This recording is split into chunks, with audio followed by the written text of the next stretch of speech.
Southwestern Family of Companies welcomes you to the Action Catalyst. Each week, our diversely and amazingly accomplished guests share their insights and inspirations to help us ignite our own. So let's invest attention together to breathe, to reflect and refocus, and decisively defeat that voice we call Mr. Mediocrity. Then let's enjoy moving forward to make a positive difference in our world.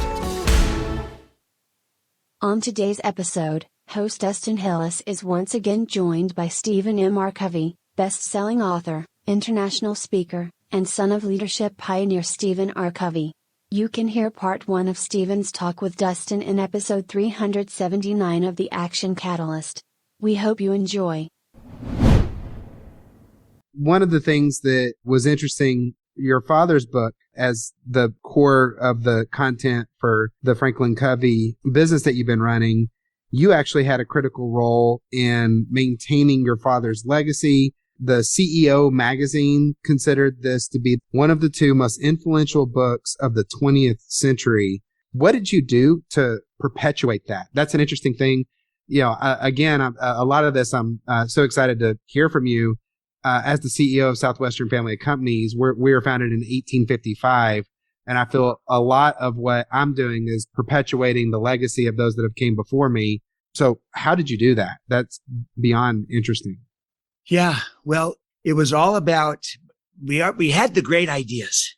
We now need to find the modalities and the mediums and the ways that we could get those ideas to people and to organizations. And so we had to learn.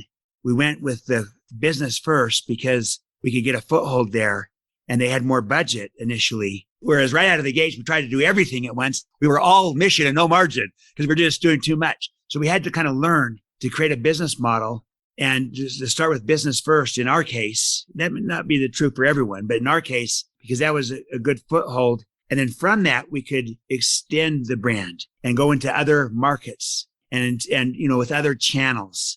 And then we also had to learn that don't get wed to one modality. And that's where we went from delivering all stand-up live training to video-based training, to tools, to processes, to certification with licensing. And today with all kinds of technology tools and virtual and all kinds of formats. And what's most important is principles in the content that are practical and tangible. There's a variety of ways to get them out. And then finally, we tried to really scale this both within a client organization, but also in terms of the reach all around the world. And we created partners and licensees everywhere in the world. We're now operating in some 150 countries. And so our scale is enormous. And so all of this was about scaling, building an organization. And that was part of, expanding my father's legacy so that it could have a greater impact. You're focusing on the mission and being flexible with the method. Absolutely. Well, I'm sure this isn't the first time you've received this question. What is your favorite habit of the 7 habits? You know what? I love habit 5. Seek first. You know your 7 habits. Seek first to understand, then to be understood. Because of how powerful that is in any relationship, on any team. And so in Speed of Trust, I call this listen first.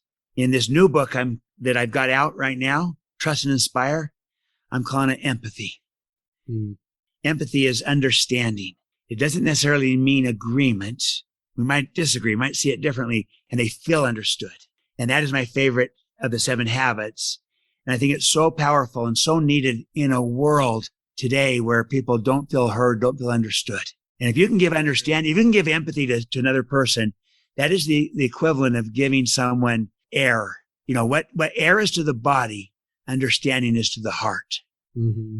There's a whole industry around emotional intelligence, and empathy is the core of it. And so many people don't naturally know how to be aware, self-aware, socially aware, and manage those things in an appropriate way to provide that empathy. And so that is so great.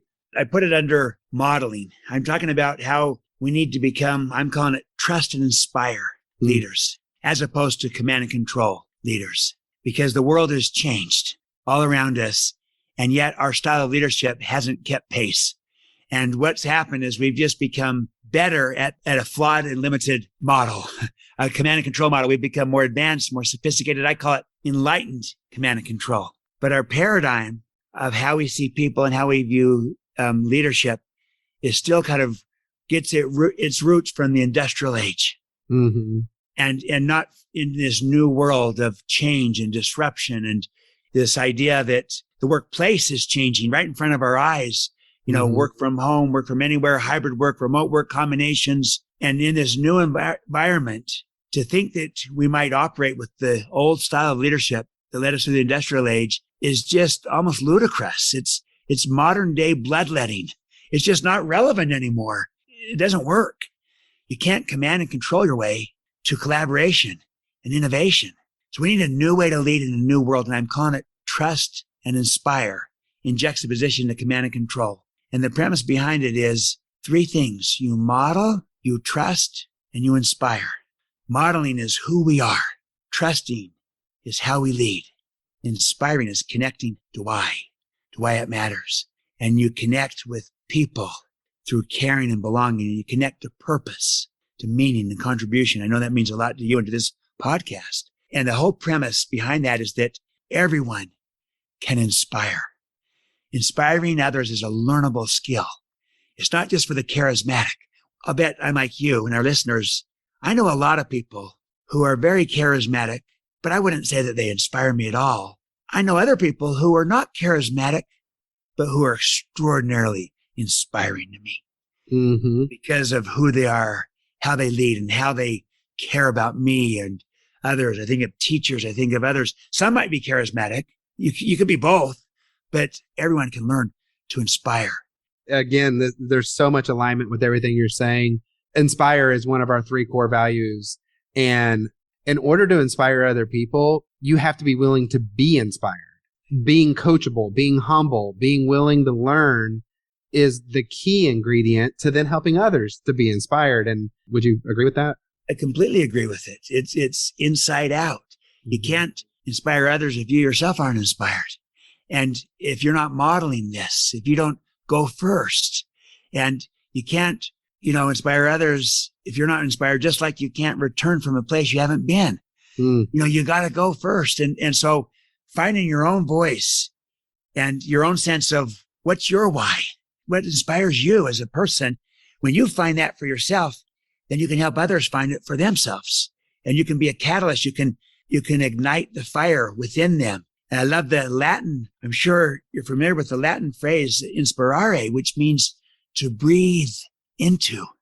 So inspiring is to breathe life into something and someone. And I distinguish that people don't want to be merely motivated. They want to be inspired.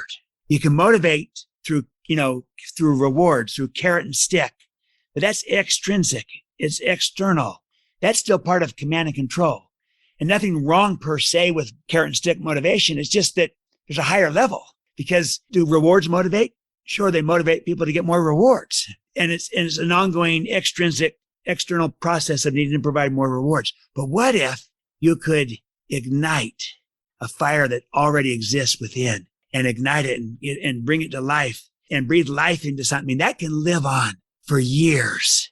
That's inspiration. And you can do it by connecting with people through caring and belonging, and connecting people to purpose and to meaning and to contribution, to making a difference, to mattering. All the things that you are about, this podcast is about, that inspires. And that is a higher standard than merely motivating. And it's what we need in our world today. Amen. And inspired employees outperform fully engaged employees. We want the engagement, but what if they go even beyond engagement into true inspiration? They can perform at an even another level. It's contagious. Inspired people are contagious. Beautiful. There you go. They're contagious, and it creates a culture that's contagious. It's a magnet to attract and retain, engage, and inspire the best people. And it feeds off itself. And, it's like a match, lighting another match. The fire is being lit within, and everyone feels inspired by it. They want to be a part of it. It's energizing. It's fun. And that will help us during a time of a great resignation, and where there's a war for talent, to be able to build a great culture that people want to be part of. That's contagious. energizing, it's passionate, it's inspiring. Mm-hmm. Then we'll get the best people and we'll bring out the best in people, both. And that's one of the two, I call it the two epic imperatives of our time with all this change that's gone on. The first is to build a great high trust culture that inspires people, and the best people want to stay with us, and we bring out the best in people. That's the first. I call that win in the workplace. But then we also have to collaborate and innovate to stay relevant in a changing world, because we could fall behind if we're not collaborating and innovating with all these changes. And I call that one win in the marketplace. But the sequence is key. If we want to win in the marketplace, we first have to win in the workplace with our own people. So building that great inspired culture, high trust culture, I call it a trust and inspire culture. You can't command and control your way to that. You trust and inspire your way. And then same with collaboration and innovation. You can't command and control your way to collaboration and innovation. You trust and inspire by who you are, by how you lead, and by connecting to why it matters. Wow. That's the idea. Well, people want to go get a copy and they're excited to read this book. What will they get from it, and why would they want to read it? Yeah. Well, the main thing is I'm saying, look, the world has changed in all these ways, and our style of leadership has not kept pace because people are capable of far more than what they're currently giving and contributing or even allowed to give. And a lot of people, that's their biggest fear.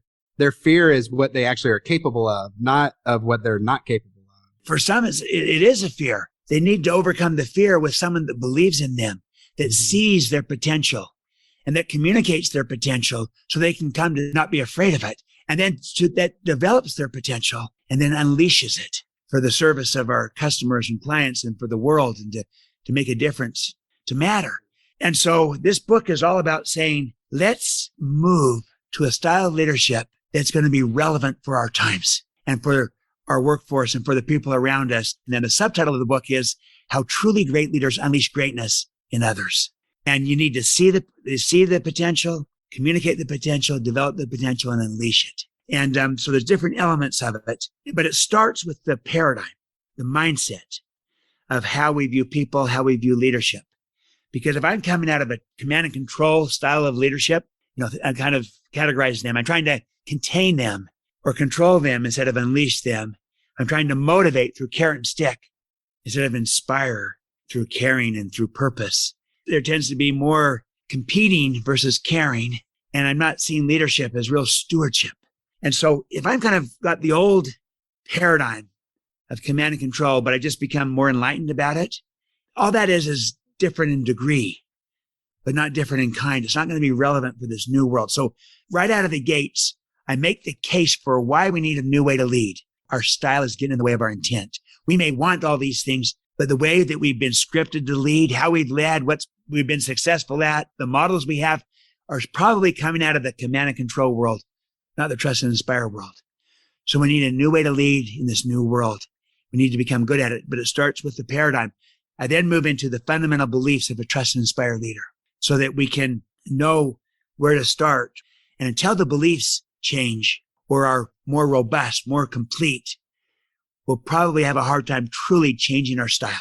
Your beliefs influence your thoughts, which influence your words, which influence your actions, which are your results. That's beautiful. You're exactly right. And too often we haven't focused at that level, and we try to go right to let's become trust and inspire, but we still don't see the greatness inside of people. Mm-hmm. And if I don't see the greatness, how am I going to unleash it? No, instead I'll try to contain people or box them in. It's how do you view people? Mm-hmm. You view them as having greatness inside of them. And therefore, what if we could develop that greatness and unleash it? And what if we ask this question, what percentage of your workforce has more talent, more skill, more capabilities, more ingenuity than their current job either requires or even allows them to contribute? And the vast majority say almost everyone has a lot more they can give. And yet at the same time, we're also saying we got to do more with less. There's a gap there. The gap between what people are capable of and what they're delivering is just too great. That's the idea behind the book. And then you move into the three stewardships. You model, you trust, you inspire. Who we are, how we lead, and why. And why it matters. Love it. Well, I'm sold. I'm committed to reading this book. How do we get a copy? Where do we find it? How do we get in touch with you? What's the next step? It's available everywhere, bookstores everywhere, online, Amazon, Barnes & Noble, booksellers. We have a website, trustandinspire.com. And it's an exciting paradigm of leadership, as well as naming the stewardships of the kind of leadership that's going to be relevant in our world today. And you can literally transform an organization. I'll give you just one illustration of this to kind of make this practical to our listeners. Look at what Satya Nadella has done at Microsoft since he became the CEO. You know, he became the CEO around 2014. So it's been he's going on 8 years now. And when he got in, Microsoft was, they were big, obviously, but they were fading. They were less and less relevant. They were having a hard time keeping people. They were seen as kind of yesterday's news and so if you want something exciting, go to another technology company or another place. And they also weren't innovating very much anymore. They still were big because they had all the existing success and market share and the like, but not as current, not as relevant. And also they were competing internally with each other. A cartoonist in Seattle did a cartoon that showed people in silos pointing weapons at each other within the company, which kind of was represented in the culture of it was just cutthroat and competitive internally. So they weren't just competing externally in the marketplace. They were actually competing with each other in the workplace. And in walks Satya Nadella, humble, models authenticity and vulnerability, models humility and courage, empathy, but also performance, a track record of performance. He can deliver. So he's modeling the behavior that really inspired people. But then also he was trusting. He started with a growth mindset, not only for himself, but for everyone at Microsoft. And we can trust people. And then they moved into, they called it model, coach, and I'm trying to remember the third one, but it's around purpose. And that's the inspire piece. And really through leadership style, modeling, trusting, and inspiring, a complete revitalization of Microsoft. You see it with the 10-fold plus increase in their stock price from when he took over. But also, they're winning in those two epic imperatives. Their culture is relevant, and they're a great place to work. People are drawn to it again. And they're also collaborating and innovating and winning in the marketplace with the cloud and everything else through their innovation. They're extremely relevant, and they reinvented themselves and revitalized themselves through leadership style. It wasn't just him. It was also what he passed down to others. We have some trust and inspire leaders, but collectively we need a lot more. We still have a lot more command and control leaders, and we need more trust and inspire leaders. And so we need to get a critical mass so that we can shift the arc of leadership that's needed today to stay relevant in this changing world. But also it's a lot more fun, a lot more exciting, energizing, joyful, and inspiring to be part of this high trust team, high trust culture, and to have inspiration as part of who we are, what we're about, as you know, as this is one of your values. I love it, Stephen. This has been one of my favorite interviews. I love every single thing you said. Count me in on the list of leaders that are committed to the high trust leadership and being part of the movement. I'm in. I'm all in. This is the right stuff. So excited to read the book. So excited to have you here today. I know that the listeners found tremendous value from this. I know I found tremendous value from this. And thank you for being here on the Action Catalyst. Thank you so much, Dustin, for inviting me. I know you're this kind of leader. And I love the name of this podcast, Action Catalyst. And you yourself, as well as this podcast, are action catalysts for this leadership that's needed in our world today. You're a catalyst to help bring it about. And that's exciting because we need leaders who are models, who can become mentors. And that's what you're doing. So it's a real honor to be with you. And as I prepared for this and learned about you and what you're doing and what this podcast is doing, I became inspired. So we're in a great place, and I am really humbled to be part of this. Thank you. Thank you. If you enjoy this podcast, please make sure to subscribe. To stay updated on everything that the Action Catalyst is up to, make sure to follow us on Facebook and Instagram at Action Catalyst Podcast and Twitter at Catalyst_Action. Thanks for listening.